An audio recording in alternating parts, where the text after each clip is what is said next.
मैले अहिले पनि मान्य सदस्य हर्क साम्पाङ, यो हर्कराज राई, यो सदन हो, यो प्रतिनिधि सभाको उच्च एउटा यो सभा हो। यसमा यहाँले प्रयोग गरिरहेको शब्दहरू गम्भीर छन्।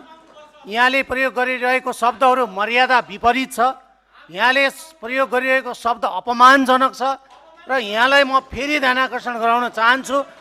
मैले भनिरहेको छु मान्य सदस्यहरू, मैले भनिरहेको छु, म केही भन्न खोज्दैछु, मान्य सदस्यहरूलाई सुनाउन खोज्दैछु, तर मान्य सदस्यहरू सुन्न धैर्य राख्नुहुन्न। धैर्यता राख्नुहोस् न मान्य सदस्यहरू, धैर्यता राख्नुहोस्। सुन्ने म सुनिरहेको छु, धैर्यता राख्नुहोस्। मैले केही बोल्न खोज्दैछु, मैले केही भन्न खोज्दैछु, मान्य सदस्य धैर्यता नै राख्नुहुन्न। मान्य सदस्य, यो कुनै बाहिर गएर सभामा बोलेको सम्बोधन अथवा बाहिर कुनै ठाउँमा गएर बोलिरहनु भएको होइन। यो प्रतिनिधि सभाको एउटा उच्च सभा हो। मान्य सदस्य,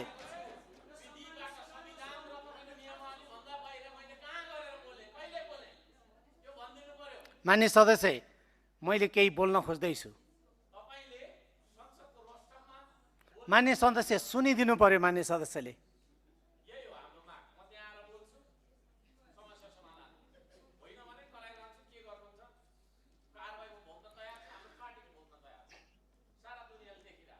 मान्य सदस्यहरूलाई मैले बोल्न दिनैको लागि सबै मान्य सदस्यहरूलाई विपक्षी बेन्चका दलगत रूपमा मान्य सदस्यलाई दिन तयारी गरेर दिइरहेको र मान्य सदस्यहरूबाट समय माग भएन, मान्य सदस्यहरूबाट नाम पठाइएन। तर पनि म दिने कोसिस गर्थेँ। तर मान्य सदस्यलाई एउटा कुरा ध्यानाकर्षण गराएँ, जति बेला सरकारको तर्फबाट मान्य मन्त्रीबाट मान्य सदस्य, मैले यहाँलाई केही सुनाउन खोज्दैछु।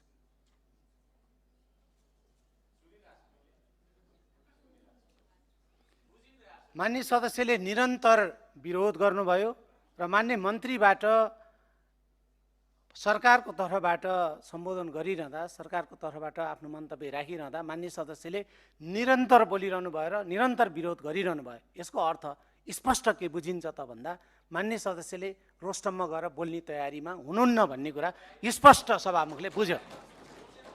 त्यसकारणले म आज मान्य सदस्यहरूलाई समय दिन सक्दिनँ। त्यसकारणले सभा अगाडि बढाउन चाहन्छु। मान्य सदस्यहरू, राष्ट्रपतिको कार्यालयबाट पत्र प्राप्त भएको छ। सोको बेहोरा म पढेर सुनाउँछु। सम्माननीय प्रधानमन्त्री श्री रामचन्द्र पौडेलले सम्माननीय प्रधानमन्त्री श्री बालेन्द्र शाहज्यूको नेतृत्वमा सम्वत 2082 साल चैत्र 13 गते गठित मौजूदा मन्त्री परिषदमा सम्माननीय प्रधानमन्त्री ज्यूको सिफारिसमा नेपालको संविधान बमोजिम देखाए अनुसार नियुक्ति, हेरफेर र कार्यविभाजन गरी मिति 2083/2/26 गते मन्त्री परिषद गठन गर्नुभएको बेहोरा अनुरोध गर्दछु।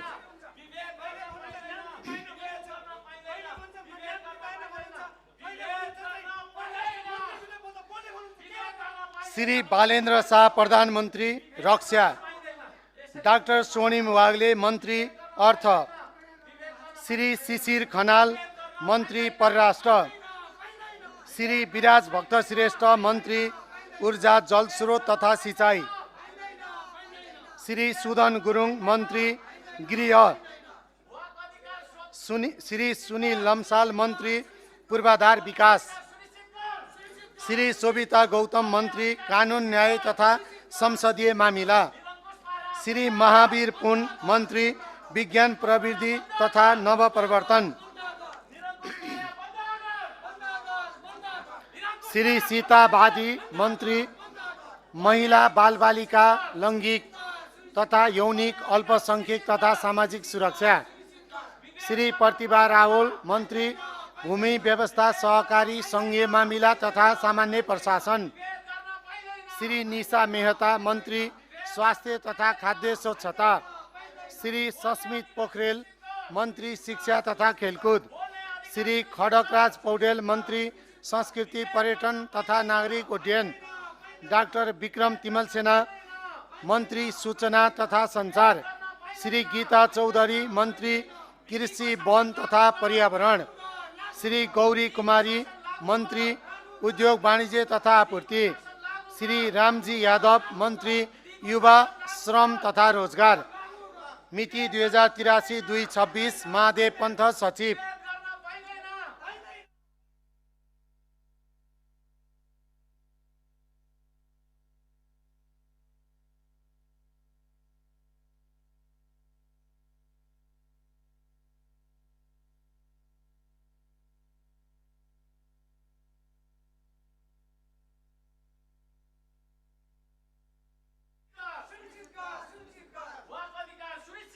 मान्य सदस्यहरू, प्रधानमन्त्री तथा मन्त्री परिषदको कार्यालयबाट पत्र प्राप्त भएको छ। सोको ब्यौरा म पढेर सुनाउँछु। युवा श्रम तथा रोजगार मन्त्री माननीय रामजी यादव स्विजरल्यान्डको जेनेभामा आयोजना हुने 114औं अन्तर्राष्ट्रिय श्रम सम्मेलन र गभर्निङ बडीको 357औं सेसनमा सहभागी हुन सम्मत 2083 साल जेठ 23 गते त्यसतर्फ प्रस्थान गर्नुभएकोले उहाँको अनुपस्थितिमा उहाँले सम्हाल्दै आउनुभएको युवा श्रम तथा रोजगार मन्त्रालयको कार्यभार सम्माननीय प्रधानमन्त्रीज्यूबाट उद्योग वाणिज्य तथा आपूर्ति मन्त्री माननीय गौरी कुमारीले सम्हाल्ने गरी तोक्नु भएको बेहोरा अनुरोध गर्दछु। मिति 2083-225 सुमनराज अरियाल, मुख्य सचिव।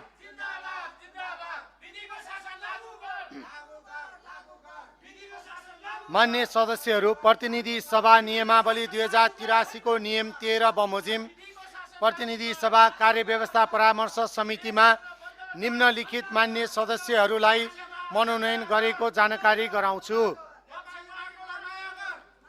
माननीय सदस्य अच्युतम लामिछाने, मान्य सदस्य आरएन राई, मान्य सदस्य ऐनबहादुर महर, मान्य सदस्य कविन्द्र बुर्लाकोटी, मान्य सदस्य क्रान्ति शिखा धिताल, मान्य सदस्य खुशबु ओली, मान्य सदस्य देवराज पाठक, मान्य सदस्य निष्कल राई, मान्य सदस्य निशा डागी, मान्य सदस्य प्रकाश चन्द्र परियार, मान्य सदस्य वासना थापा, मान्य सदस्य युवराज दुलाल, मान्य सदस्य राजन गौतम, मान्य सदस्य राम लामा, मान्य सदस्य विपिन कुमार आचार्य।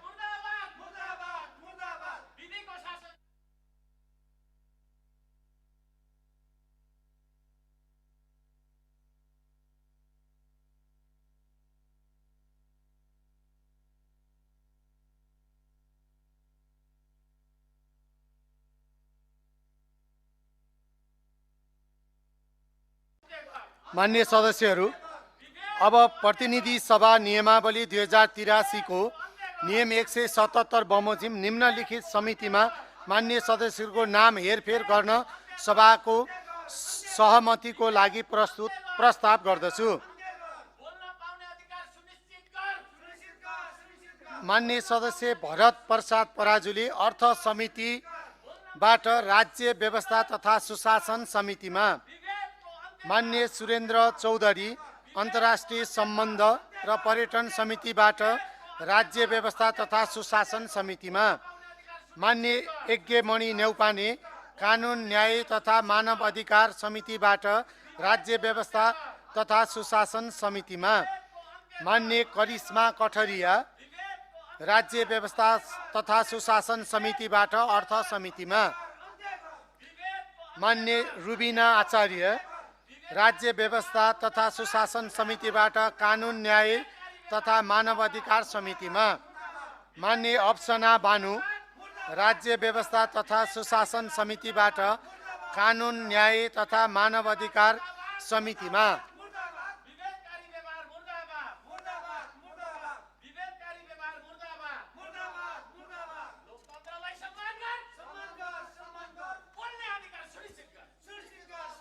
प्रस्तावित हेरफेरलाई सहमति जनाइदिनु हुन अनुरोध गर्दछु।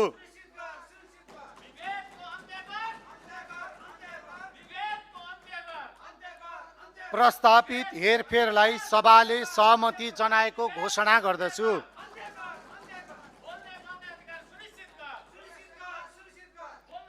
मान्य सदस्यहरू, प्रतिनिधि सभाबाट मिति 2083 जेठ 7 गते पारित गरी राष्ट्रिय सभामा पठाइएको वैकल्पिक विकास वित्त परिचालन विधेयक 2082 मिति 2083 जेठ 8 गते सन्देशसहित राष्ट्रिय सभामा टेबल भएकोमा नेपालको संविधानको धारा 111 को उपधारा 4 मा उल्लिखित अवधिभित्र प्रतिनिधि सभामा फिर्ता नआएकोले प्रतिनिधि सभा नियमावली 2083 को नियम 130 को उपनियम 3 बमोजिमको प्रक्रिया अगाडि बढाइने बेहोरा सोही नियमको उपनियम 2 बमोजिम माननीय सदस्यहरूलाई जानकारी गराउँछु।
मान्य सदस्यहरू, अब मान्य अर्थमन्त्री डाक्टर सोडिम वाग्लेलाई वक्तव्य सहित आर्थिक वर्ष 2083-84 को राजस्व र व्ययको वार्षिक अनुमानमाथि सामान्य छलफल प्रारम्भ गरियोस् भनी प्रस्ताव प्रस्तुत गर्न अनुमति दिन्छु।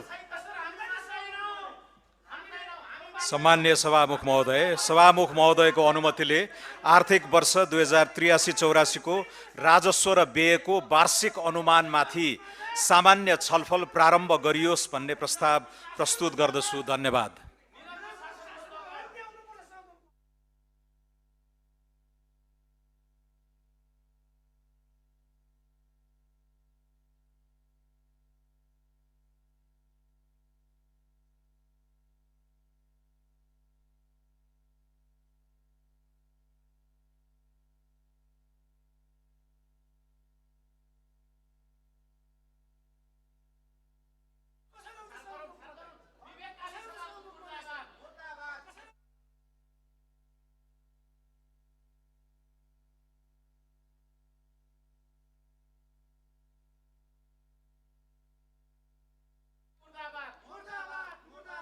मान्य सदस्यहरू, विरोध गरिरहनु भएको सभामा विरोध गरिरहनु भएको मान्य सदस्यहरूको ध्यान आकर्षण गराउँछु। मान्य सदस्यहरूले आफ्नै हातमा बोकिरहनु भएको हाम्रो नियमावली 2083 प्रतिनिधि सभाको नियमावली 2083 को नियम 21 तर्फ ध्यान आकर्षण गराउँछु। मान्य सदस्यहरूको शब्दावलीमा मान्य सदस्यहरूले सदनमा प्रयोग गरिरहनु भएको शब्दावलीमा सभामुखको ध्यान आकर्षण भएको जानकारी गराउँछु।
मान्य सदस्यहरू, सभामा विरोध गर्न पाइन्छ, मान्य सदस्यहरूलाई चित्त नबुझेको कुरा राख्न पाइन्छ। त्यस कारणले मान्य सदस्यहरूलाई म फेरि पनि हाम्रो नियमावलीको 21 को ख तर्फ ध्यानाकर्षण गराउन चाहन्छु। मान्य सदस्यहरू,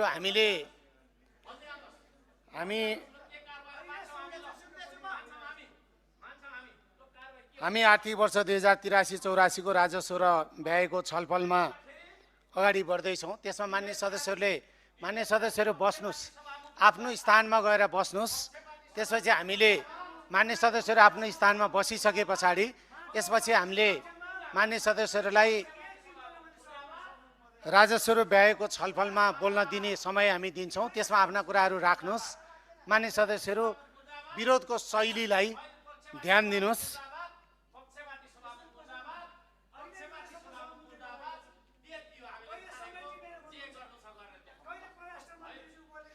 मान्य सदस्यहरूलाई मान्य सदस्य आफ्नो स्थानमा गएर बस्नुहोस्। आफ्नो स्थानमा बसेर सभा सञ्चालन गर्न सहयोग गर्नुहोस्। मान्य सदस्यहरू गएर बसेपछि नै मैले समय दिने हो। मान्य सदस्यहरू गएर आफ्नो स्थानमा बसेपछि नै मैले समय दिने हो। मान्य सदस्यहरू आफ्नो स्थानमा बस्नुहोस्, सिटमा गएर बस्नुहोस्। बसिसकेपछि मान्य सदस्यहरूलाई म बोल्नलाई समय दिने बारेमा विचार गर्छु। बस्नुहोस्।